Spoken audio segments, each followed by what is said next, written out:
Baik, perkenalkan nama saya Algonzari Wangga Arjunantio dengan NIM 050. Kali ini akan menjelaskan materi tentang routing statik dan juga praktik menggunakan Cisco Packet Tracer.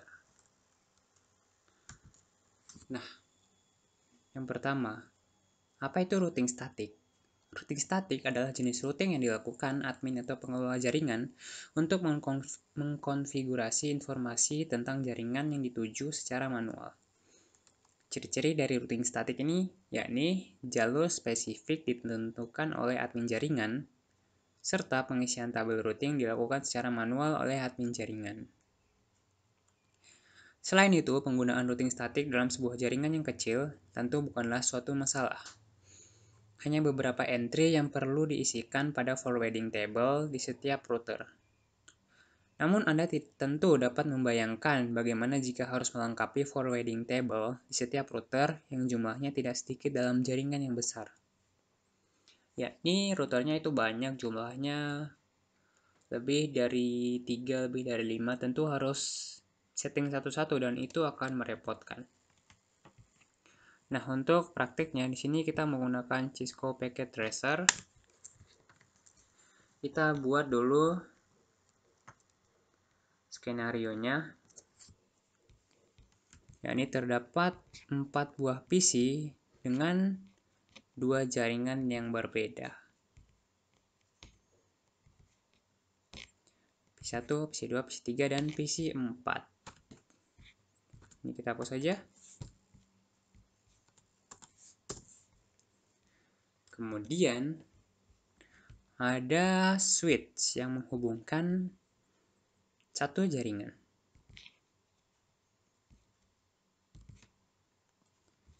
Nah, kemudian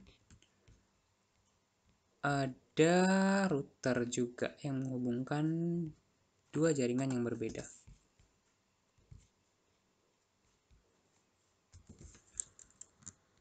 Kita tambahkan router di atasnya.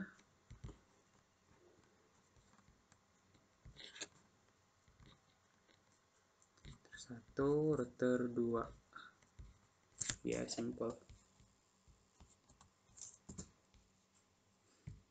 Router 2, oke. Setelah itu, kita sambungkan antara PC dan switch dan router menggunakan kabel. Di sini kita menggunakan kabel otomatis saja. PC3 dan switch-nya, PC4 juga. Lalu ada switch dengan routernya, router 1, switch 2, dan router 2.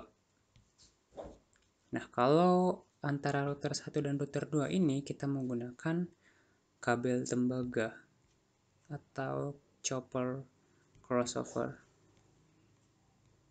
Nah, coba kita lihat. Di sini kan dia menggunakan EVA 0.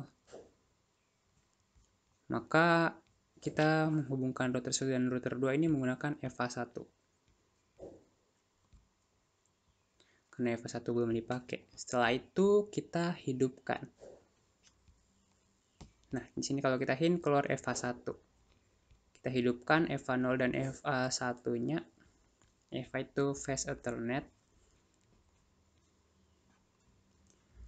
Di router 1-nya, di router 2-nya kita juga hidupkan EVA 1 dan EVA 0-nya.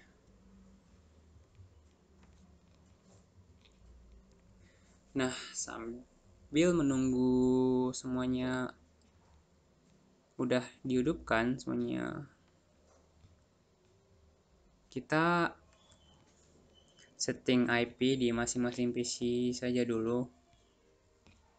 Di sini di PC1 settingnya 192, 168, 1.1. Lalu gateway-nya di sini kita menggunakan ini ya, 192, 168, 1254. PC2 juga sama gateway-nya.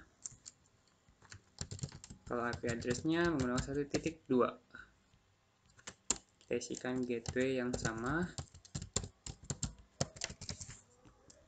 Nah, kalau PC3 ini beda jaringan, jadi gateway-nya bakal beda. Nah, ini juga berbeda. Titik satunya kita jadi titik 2 karena berbeda jaringan. Lalu gateway-nya ini juga agak berbeda, cuma bedanya di titik 2-nya aja. Kemudian di PC4 juga kita setting. Lalu gateway-nya sama dengan PC3. Nah, setelah semua PC udah kita setting, selanjutnya kita menyeting routernya. Kita setting di EVA0-nya yang menghubungkan antara switch dan router. IP address-nya kita menggunakan IP gateway-nya 192.168.1.254. Ini otomatis. EVA1-nya kita mengisi 112.12.12.1. Lalu netmask-nya itu kita isi dengan 255.255.255.0. Di router 2-nya juga kita setting EVA-nya. Ini kita isi dengan gateway di jaringan 2. Netmask-nya otomatis. Lalu EVA 1-nya kita isi dengan 12.12.12.2. Netmask-nya juga sama, 255.255.255.0. Nah, setelah semuanya kita setting, kita juga mengajari cara router 1 untuk ke arah router 2 dan juga bagaimana router 2 ini berjalan menuju ke router 1 agar PC1 bisa menjangkau PC3, PC2 bisa menjangkau PC4 yang berbeda jaringan, maka kita harus ajari. Ajarinya itu di bagian routing static ini, networknya. Ini kalau dari network 1 ya, berarti dia menuju ke network 2. Berarti ini titik 2, titik 0. Karena jaringan di network 2 kan 192.168.2, lalu hostnya. Kalau mesh-nya ini 255.255.255.0. Nah, kalau next hop-nya itu kita menggunakan router 1 punya IP, router 2 maksudnya, titik 2. Yakni 12.12.12.2. Nah, udah kita setting di router 1 menuju ke router 2. Lalu kita juga setting di router 2 bagaimana dia menuju ke router 1. Network di router 1 itu titik 1.0. Kalau netmask-nya sama. Nah, kalau next hop-nya itu IP di EVA 1-nya. Yakni 12.12.12.1. Kita add. Nah, udah. Di sini itu semuanya udah selesai. Bisa kita coba dengan dari PC2 ke PC3 misalnya. Command prompt, kita ping alamat PC3 yang berbeda jaringan. Nah, di sini kita mencoba ping request timeout. Ini wajar ya, karena dia mencari alamat ARP-nya. Request timeout dulu. Nah, ini udah menemukan ARP-nya dan udah sukses ngeping dari PC2 ke PC3. Misalnya di sini dari PC1 ke PC4. PC4 itu IP-nya .2.4. Kita coba ping request timeout. Nah, ini udah ketemu.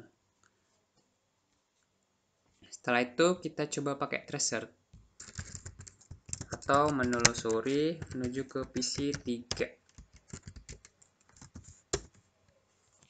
Nah, di sini dia rutenya itu ke 1.254 atau ke routernya dulu, ke gateway. Setelah itu dari router 1 dia menuju ke router 2. router 2 yang mempunyai IP 12.12.2.3. Nah, setelah itu dia menuju ke PC 3. Coba sekarang ke PC 4 lagi.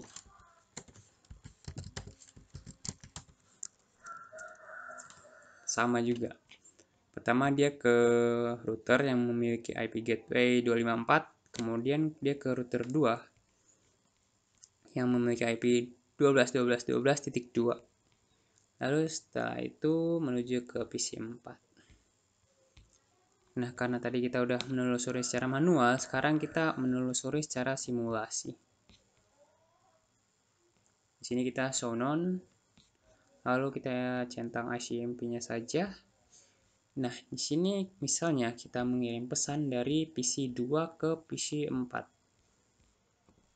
Coba kita lihat. PC 2 mengirimkan ke switch. Karena tidak ada PC 4 di jaringannya, maka dia mengirimkan ke gateway atau ke router satunya. Setelah itu, karena kita udah ajari bagaimana dia ke router 2, jadi dia menuju ke router 2 bisa. Dia bisa menuju ke router 2. Nah, setelah itu router 2 menuju ke switch dan bisa mencapai PC 4. Nah, PC 4 ini mengirimkan balasan kalau dia udah menerima pesannya. Karena jaringan karena PC 2 nggak ada di jaringannya, maka dia mengirimkan ke router 2. Nah, router 2 ini udah kita ajari juga bagaimana cara mencapai router 1, bagaimana menuju ke router 1. Jadi dia bisa menuju ke router 1.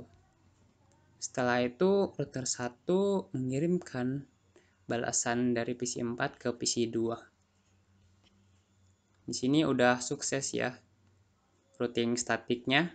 Jadi udah bisa routing statik. Nah, kita coba sekarang dari PC 1 ke PC 3 lagi. Kita coba lagi. PC 1 kirim ke switch. Karena nggak ada PC 3 di satu jaringan dengan PC 1, maka dia kirimkan ke router. Karena kita udah menyeting IP gateway-nya. Kemudian router 1 ke router 2. Di sini kita udah ajarin juga bagaimana router 1 menuju ke router 2. Selanjutnya router 2 menuju ke PC 3. Lalu PC 3 mengirimkan balasan